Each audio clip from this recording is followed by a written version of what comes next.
계속 지금 잠언 말씀은 교훈의 말씀이죠. 교훈하시고 있어요.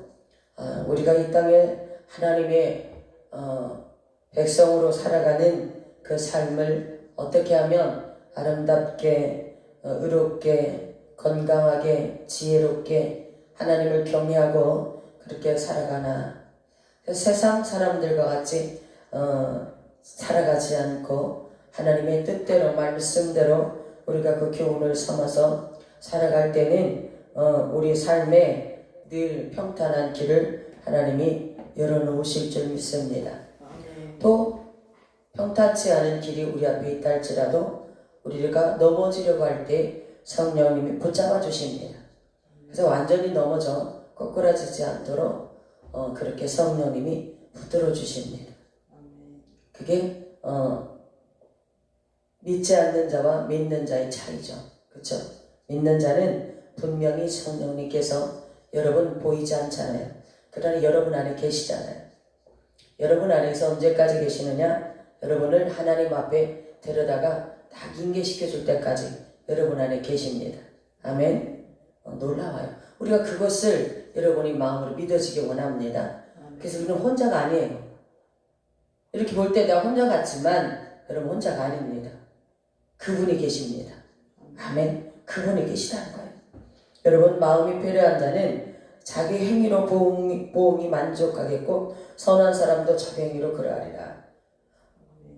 배려한 자는 신이 없는 타락한 자를 말하는데 그러한 자나 또 선한 사람, 선하게 살아가는 사람이나 자기의 행한 대로 복을 받게 된다는 것을 우리가 볼 수 있습니다. 그래서 어리석은 자는 온갖 말을 믿으나 슬기로운 자는 그 행동을 삼가느니라 그러죠. 맞아요. 지혜가 어리석은 자들은, 지혜가 없는 자들은 상대방 말을 다 믿어요. 100%.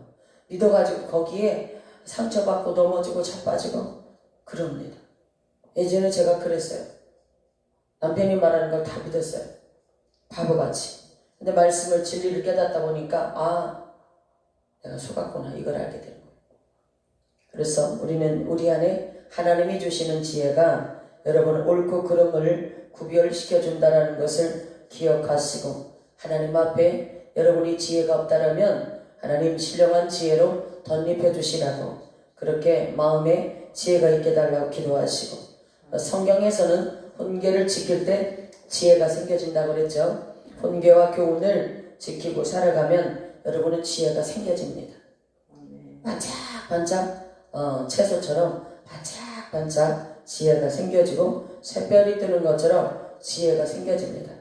그래서 여러분 안에 나도 모르게 어느 날 세월이 이렇게 한참 흐른 뒤에 보면 내가 달라져 있어. 내가 이렇지 않았었는데 내가 달라졌다. 이렇게 될 때가 있습니다. 어리석은 자는 온갖 말을 믿으나 슬기로운 자는 행동을 삼가느니라. 지혜로운 자는 두려워하여 악을 떠나나 어리석은 자는 방자하여 스스로 믿느니라. 맞습니다. 지혜로운 자는 두려워하여 악을 떠납니다. 누가 떠나라고 하지 않아도 지혜로운 자는 악을 두려워합니다. 그래서 슬그머니 그 자리를 떠납니다. 악에서 떠납니다. 그런데 반대로 어리석은 자는 방자하다 그러죠. 방자하다는 성급하다는 거예요. 조급하고 성급하단 말이에요. 앞뒤 재지 않아. 생각할 겨를이 없어. 그러니까 어떻게 해요? 스스로 그걸 믿어버리는 거죠. 거기에 뛰어 들어가는 거예요. 그리고 노하기를 속게 하는 자는 어리석은 일을 행하고 악한 계교를 꾀하는 자는 미움을 받느니라. 노하기를 더디하지 말라 그러죠. 노하기를 더디하지 않는 자는 쉽게 말해서 노하기를 않는 자는 성을 빼앗는 것 같은 어마어마한 그러한 상황이 되는데 노하기를 더디하는 것은 노하는 자는 쉽게 분을 내고 하는 자는 여러분 어떤 상태가 같냐면 여러분 밥을 앉혀놨습니다. 그것이 하나님이 주시는 축복을 말하는데 지금 물리적으로 제가 설명을 하는 거예요. 밥을 앉혀서 뜸이 잘 들어가고 있는데 조금만 기다리는데 뜸 들 때까지 뜸이 딱 들면 어떻게 기다렸다가 이제 밥을 딱 퍼서 먹으면 얼마나 맛있는 밥을 먹습니까? 그런데 그거를 먹지 못하고 덮어버리는 것 같아요. 분내는 것은. 축복이 오는데, 축복이 분명히 오는데, 그래서 하나님 인내해라, 조금만 견뎌라 그러는데 견디질 못해요. 이 속에서 분이 올라오고 상황 따라서 화가 올라오고, 그래서 속에서 어떻게 해요? 팥죽 끓듯이 부글부글부글 뭘 끓어올라. 그러니까 여기는 막 폭발하는 거야. 분을 낸단 말이죠. 노한단 말이죠. 결국에는 어떻게 되느냐, 그 축복을 사단한테 빼앗겨 버리더라고요. 제가 이걸 누차 예전에 훈련받으면서 경험한 바입니다. 그래서 우리에게 정말 우리가 의를 이루지 못하게 하는 가장 무서운 그 암적 존재가 뭐냐 했더니 노하는 거, 분내는 거더라. 축복을 받아야 되는데, 인내해야 되는데 인내하지 못하도록 그렇게 하는 것이 뭐냐, 노하는 거더라. 분내는 거란 말이죠. 혈기, 굉장히 영적, 암적 존재라는 겁니다. 그것이. 그래서 여러분들이 잘 기억해 두시기 바랍니다. 어리석은 자는 어리석음으로 기업을 삼아도 슬기로운 자는 지식으로 면류관을 삼느니라 그랬습니다. 악인은 선인 앞에 엎드리고 불의자는 의의 문에 엎드리느니라. 가난한 자는 그 이웃에게 미움을 받게 되나 부유한 자는 친구가 많으니라. 그리고 반대로 보세요. 한번. 가난한 자는 친구가 이웃에게 미움을 받아요. 그죠? 미움을 받습니다. 처음에는 좋아한다고 했지만 나중에는 미움을 받고 다 떠납니다. 그런데 부유한 자는 친구가 많아집니다. 근데 그 부유가 항상 계속 지속될까요? 그렇지 않아요. 그죠? 어느 날 그 부유한 자가 부유가 떠나면 친구도 다 어디 갔나 다 없다고 그러잖아요. 그죠? 친구도 다 어디 갔나 없다고 그러지 않습니까? 흔히들 말하는 바입니다. 그렇습니다. 여러분, 우리가 의지하고 우리가 살아가야 될 것은 여호와를 경외하는 것이고 그분을 신뢰하는 것이고 그분을 영원히 의지하고 살아가는 여러분들 때 여러분이 믿음의 심지가 견고히 세워져서 여러분 삶에 여러분 믿음의 심지가 견고히 뿌리를 내리고 세워지면 여러분 평강의 평강으로 그분이 인도해 주셨기 때문에 그렇다는 걸 알게 되고요. 요동치 않는, 여러분 믿음의 뿌리가 요동치 않아요. 흔들리지 않아요. 잘 기도하고 잘 새벽 예배하고 철회하고 열심히 주님을 바라보면서 가는데 어떠한 문제가 자꾸 생겨져. 그럼 사람이 거기에 실족할 수 있어요. 시험에 들 수 있어요. 지난 주일날도 그랬죠. 시험에 들지 않도록 기도하라. 말씀을 우리가 이루고 살려고 할 때 분명히 시험이 오는데 시험이 오지 않도록 성령님 나를 지켜달라고 기도하라고 제가 분명히 말씀을 드렸죠. 그럴 때가 있어요. 그래도 여러분들이 하나님을 의지했던 그 신의를 저버리지 않고 심지가 견고하게 서 있으면 하나님이 평강의 평강으로 여러분의 삶을 지켜주실 것이라고 인도하실 것이라고 약속하고 있습니다. 아멘. 그렇습니다. 자, 24절 봅니다. 지혜로운 자의 재물은 그의 면류관이요 미련한 자의 소유는 다만 그 미련한 것이니라. 여호와를 경외하는 자에게는 견고한 의뢰가 있나니 그 자녀들에게 피난처가 있으리라. 그랬죠? 맞습니다. 좀 전에 제가 설명했던 것과 같이 맥락이 같죠. 여호와를 경외하는 자에겐 견고한 의뢰라는 것은 뭐예요? 피난처가 될 수 있다는, 여러분의 그 자녀들에게 피난처가 있다는, 아멘. 그 자녀들에게 여호와를 경외하는 것은 생명의 샘이라 사망의 그물에서 벗어나게 하느니라. 그랬어요. 여호와를 경외하는 것 생명샘이라. 생명샘, 사망의 그물에서 벗어나게 하느니라. 아멘. 어저께 말씀과 예수를 그 보내신 자, 그를 믿는 자들에겐 어떤 영생의 축복을 주셨다고 말씀했던 것처럼 사망에서 생명으로 옮겼다는 것처럼 거기에 말씀과 일치되는 것입니다. 자, 29절 봅니다. 노하기를 더디하는 자는 크게 명철하여도 마음이 조급한 자는 어리석음을 나타내느니라. 그렇죠. 노하기를 더디하는 자. 아까는 노하는 자.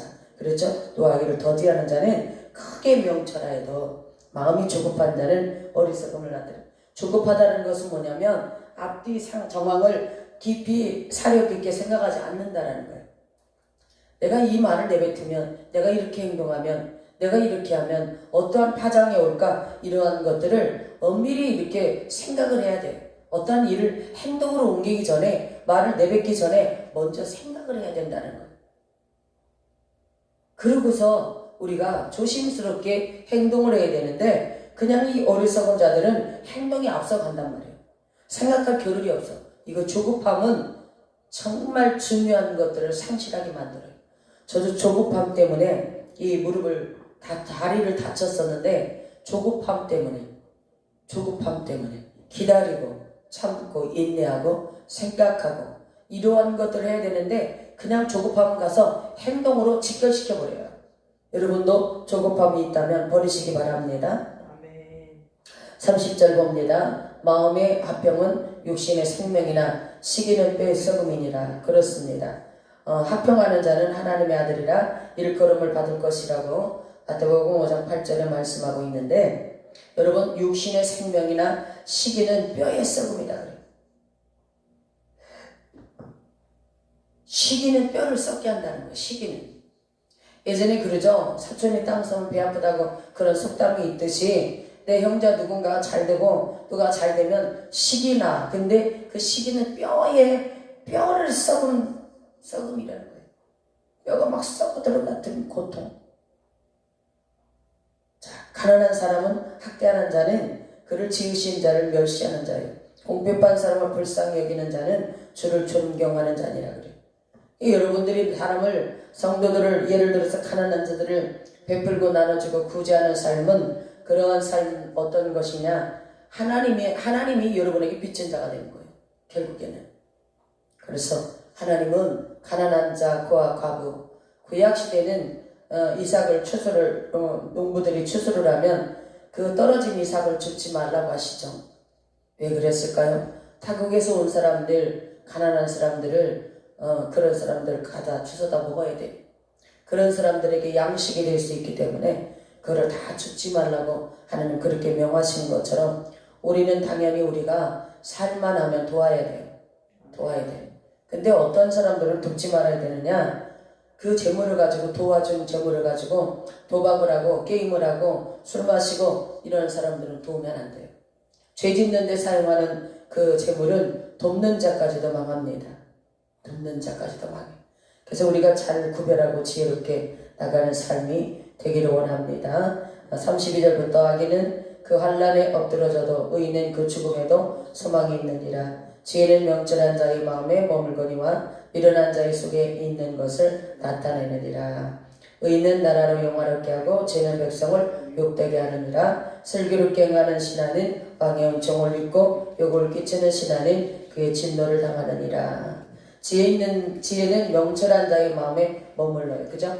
그래서 나 지혜가 명철로 주소를 삼고, 그러죠? 잠언에 나 지혜가 명철로 주소를 삼고, 지혜와 명철이 함께 걸어가야 된다 그랬죠? 지혜는 여호와를 경외하게 하는 것이고 명철은 악에서 떠나게 하는 것이라고 그랬죠? 그래서 지혜와 명철이 함께 걸어가야 돼요.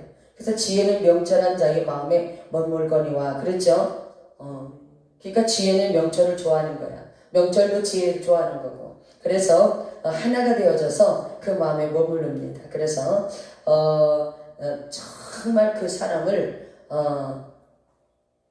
하나님의 아름다운 성도로서 잘 신령한 믿음의 집을 짓고 성전을 세워가면서 그렇게 믿음의 견고성을 만들어가면서 그렇게 세워갑니다. 지혜와 명철이. 여러분도 지혜와 명철이 여러분 안에 머물 수 있도록 그렇게 기도해 주시기를 바랍니다.